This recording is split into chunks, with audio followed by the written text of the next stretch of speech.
তো বন্ধুরা, সকাল এখন 6:30, উঠেছে আরও অনেকটা সময় আগেই। তো উঠে মোটামুটি ফ্রেশ হয়ে নিয়ে আগে মেয়ের জন্য টিফিনটা বসিয়ে দিয়েছি, কারণ ওর স্কুল খুলে গেছে। আর এক পাশে চা, আদা তেজপাতা গোলমরিচ দিয়ে চা। এখানে একটু আলুর চচ্চড়ি করে দিচ্ছি, যেহেতু অনেক দিন পরে স্কুল যাবে মেয়ে, তো মেয়ের ইচ্ছে হলো আলুর চচ্চড়ি আর লুচি নেবে। তো ওটা বসিয়ে দিয়ে এসে চাটুকু নিয়ে বসেছি। এক হাতে চা খাচ্ছি আর এক হাতে একটুখানি লুচিতে ময়ান দিয়ে নিচ্ছি। তো লুচিতে ময়ান দিয়ে লুচিগুলো ভেজে তুলছি।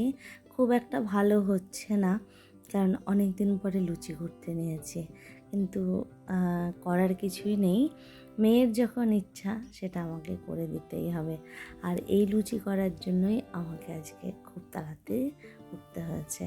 খেয়ে গেল না কিছু, লুচিও খাইনি, বলছে স্কুল গিয়েই খাবো। তাই এই যে টিফিন বক্স রেডি করলাম, এক জায়গায় আলুর চচ্চড়ি দিয়ে দিলাম, আর বক্সের মধ্যে 6টা-7টা লুচি দিয়ে দেবো, কারণ সব বন্ধুরা মিলে একসাথে খাবে। তো মেয়ের একটু দেরি হয়ে যাওয়ায় স্কুলের টোটোটা এসে চলে যায়। এখন ওর বাপিও বেরিয়ে যাচ্ছে। ওর বাপিও কিছু খায়নি, কারণ দুজনেরই যেহেতু সকাল 7:30টার মধ্যে স্কুল পৌঁছাতে হবে, তাই মেয়েকে আগে দেবে স্কুলে, নামিয়ে দিয়ে দেন ফিরবে হলো নিজের স্কুলে। তো ওরা চলে গেল আর আমি চলে এলাম ছাদে। তো এসে দেখছি বোগনভেলিয়াটা খুব সুন্দর হয়েছে। এই বোগনভেলিয়াটা যে আমার বাড়ির ছাদেও আছে সেটা আমার জানা ছিল না। সেদিন রাস্তায় যেতে যেতে একটা বোগনভেলিয়া গাছ এক বাড়িতে দেখে আমি আমার হাজব্যান্ডকে বলছি, দেখো ফুলটা কি সুন্দর। তখন ও আমাকে বলছে, কেন, আমাদের ছাদেও তো রয়েছে। আমি বললাম, কই না, এরকম নেই, অন্য রকম আছে। তখন ও আমাকে বাড়িতে আসার পরে ওই রাত্রিবেলা আমাকে ছাদে নিয়ে এসেছিলো, যে দেখো এই সেম, শুধু কালারটাই আলাদা। আর এই যে বাসনগুলো সব মেজে নিয়েছি, কারণ এখন তো আর বৃহস্পতিবারের বাসন মানে বৃহস্পতিবারই মাজবো বা কিছু এরকম করে হয়ে ওঠে না। তাই যখনই যেদিনেই সময় পাই সেদিনেই সুন্দর করে একটুখানি বাসনগুলোকে মেজে নিই। তো মেজে রেখে এবার স্নান করে খাওয়া দাওয়া করে অফিস চলে গেছিলাম। ফিরে এসেছি তখন প্রায় 9:45 বাজে। এসে স্নান টান করে তারপরে কিছুক্ষণ শুয়েছিলাম। আর মেয়েও পড়তে চলে গেছিলো, আসতে একটু লেট হয়ে গেছে। এখন রাত্রিবেলা প্রায় 9:45 বাজে, আর এখন আমরা যাচ্ছি একটা ইনভিটেশন, সেটা আবার আমার নিজের লোকের বাড়ি। আর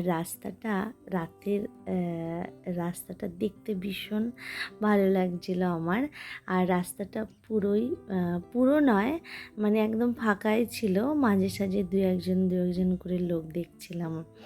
তো মনে মনে ভাবছি যে এরকম একটা রাস্তা আমি অনেক দিন পরে আর কি যাচ্ছি। ওই মাঝে সাঝে দু একজন সাইকেল নিয়ে যাচ্ছে, দু একজন বাইকার যাচ্ছে, এইরকম যাচ্ছে।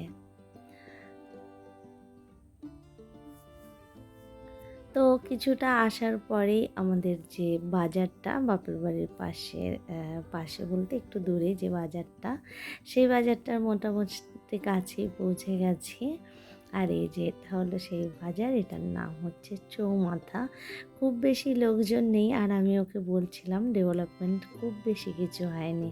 আর একটা সামনে আইসক্রিমের ঠেলা গাড়ি দেখে আমার একটু আইসক্রিম খাওয়ার লোভও হয়েছিল, বাট কিনে দিল না।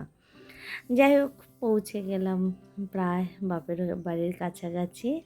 আর এইমাত্র মেয়েকে নিলাম, আর মেয়ে হচ্ছে আমার চশমাটা পরে নিয়েছে, বলছে আমাকে দাও, আমি পরি তোমার চশমাটা। আমি ওকে বারণ করলাম, তা সত্ত্বেও পরে নিল।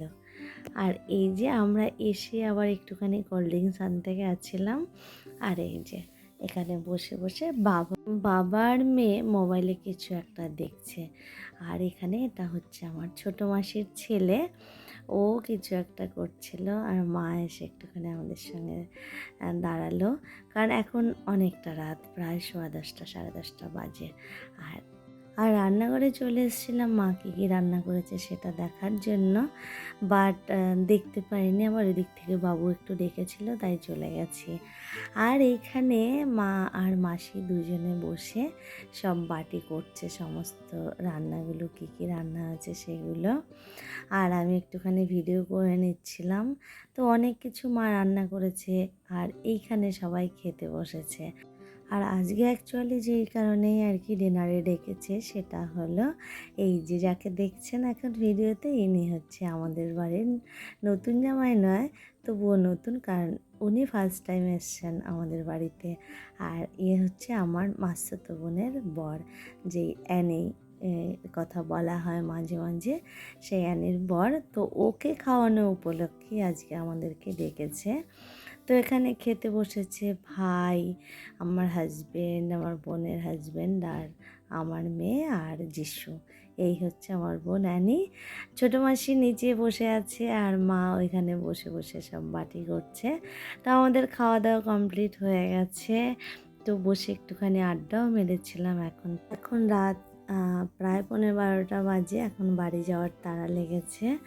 আর এখন আমি বললাম ঠিক আছে আয় সবাইকে নিয়ে দু একটা ফটো তুলে নিই, তাই এখানে ফটোশ্যুট হচ্ছিল মায়ের রুমের মধ্যে।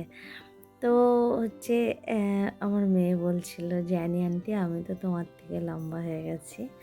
যাই হোক, এখন আমরা সবাই বাড়ির পথে রওনা দিয়ে দিয়েছি। আর এই যে চলে এলাম বাড়িতে। তো বাড়িতে এসছি এখন 12:15 বাজে। তো এখন আমরা ড্রেসটা চেঞ্জ করবো। আর আমার চুলগুলো দেখেছেন, দেখে মনে হচ্ছে না যেন আমি অনেক কাজ করে এসেছি। আজকে বিশেষ কিছু কাজ আমি করিনি, শুধুমাত্র একটুখানি খাবার সার্ভের সময় একটু সাথে ছিলাম, এই যা। তো যাই হোক চলুন আজকের মতো ব্লগটা রাখছি। আপনারা সবাই ভালো থাকবেন, সুস্থ থাকবেন। আর আমার ব্লগটা ভালো লাগলে আমার চ্যানেলটিকে সাবস্ক্রাইব করে আমার পাশে থাকবেন। দেখা হবে আরেকটা ব্লগে। Tata, good night.